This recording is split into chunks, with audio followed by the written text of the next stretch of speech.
This bright red beauty is one of the world's most famous gemstones, the ruby.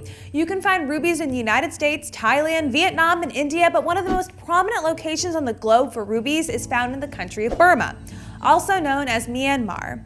The unique geography and history of the region have made Burma one of the most important countries in the world for gemstone production. If you're a JTV fan, then you probably know by now that rubies are the mineral corundum in its red form.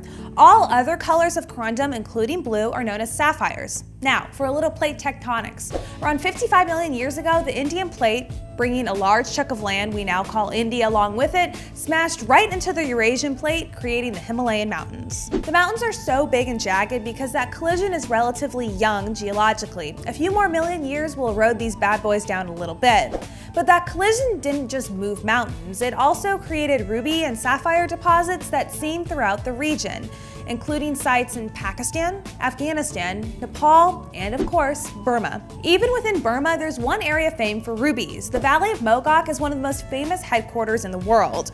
Rubies have been found in this region for about 700 years, and the ruby trade became even more important after the British took control of the country in 1886. Rubies from this valley, colored red due to chromium, are also very low in iron, an element that quenches fluorescence, which would reduce the vivid colors.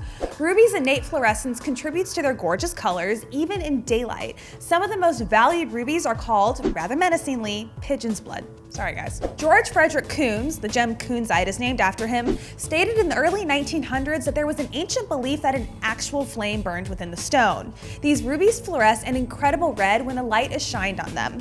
But Mogok gems are very, very rare, and therefore very pricey. The Mogok pigeon's blood ruby sold for over $30 million, about $1 million per carat. The other big gemstone found in the region is a lovely complement to ruby, jade. If you want to learn more about jade from Burma, be sure to check out our video on Chinese jade. Americans had an especially tough time finding Burmese jade and rubies in recent years. A military regime took control of the country in 1962, and years of war and human rights abuses made the area incredibly dangerous. Burma was under US economic sanctions for decades as a response to the regime. A 2003 executive order tightened sanctions, which included a ban on importing Burmese gems, including ruby and jade. Rubies from Mozambique filled the gap in the meantime, and in 2011, the military junta was dissolved.